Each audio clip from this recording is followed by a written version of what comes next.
কেটে মাহফুজ মামুন সামনে তো কুরবানি দিতে বললো, গরু মরু কিনস নাই? আমি ওটা কিনলাম এবার, প্রত্যেকবারের মতো বড় একটা কিনলাম এবার। কম এবার গরুর দাম কম, 1,56,000 একটা কিনলাম। মামুন কি কিনস নাই? দুইটাই কিনছি, 2,56,000। 2,56,000 টাকা কিনছস? ভালোই। তুই কিনস না এবার? আমি কিনছি দুইটা, দেখি কত আনতে গেছে আজকা। দুইটা মনে হয় 3 লাখ টাকার মতো নিছি। কিরে মামুন, আলুদ্দিন এগো দেখছস? না, মাহফুজ দেখছস?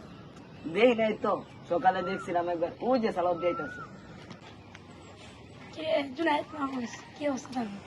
ভালো, এবার তো সবাই গরু কুরবানি দিব, আমরা 3 জন। কিরে সালাদ দি কুরবানি দিবি না এবার? তুই তো দেখি কোনো বাড়ি কুরবানি দেস না, 3-4 বছর 5 বছর ধরে দেখি তুই কুরবানি দেস না। হেই, তোর এটা কি কর? মানুষের সমস্যা হইতেই পারে। না এই কি প্রতি বছর সমস্যা হয়? হেই,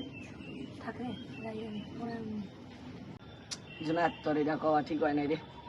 হ্যাঁ, আর্থিক অবস্থা এমনি দুর্বল, হ্যাঁ বাপ নাই। ঠিক, আর এই কথাটা বলা ঠিক হয় নাই, বুঝতে পারি নাই কোন সময় কোন কথাটা বলা লাগবো। চল হ্যাঁ কাছে যে ক্ষমা চাই, চল চল।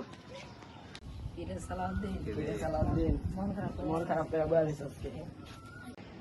দোস্ত, আমি তোরে তো অনেক ভুলভাল কথা কইছি, ভুল হয়ে থাকলে মাফ করে দিস। হ্যাঁ দোস্ত, আঙ্গ কুরবানি মানে তোর কুরবানি। ঈদের নামাজ পড়া গরু কাইটা, পরে দুপুরে আমাদের সাথে গোস্ত খাবি, পরে রাত্রে গোস্ত নিয়ে বাসায় যাবি। আসলে সত্যি?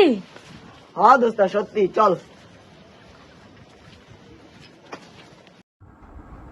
সুপ্রিয় দর্শক, এখানে ছাত্ররা যে বিষয়টি ফুটিয়ে তোলার চেষ্টা করলো সেটা হলো, আমরা কুরবানির আগে কুরবানির গরু কিনে বিভিন্ন রকমের বড়াই করতে থাকি, মানুষের সাথে আলোচনা করতে থাকি, অথচ এই কুরবানি একমাত্র মহান আল্লাহ তাআলার জন্য হওয়ার কথা, আল্লাহ তাআলাকে খুশি করার জন্য হওয়ার কথা, কিন্তু এই বিষয়টা নিয়েও আমরা অহংকার করি।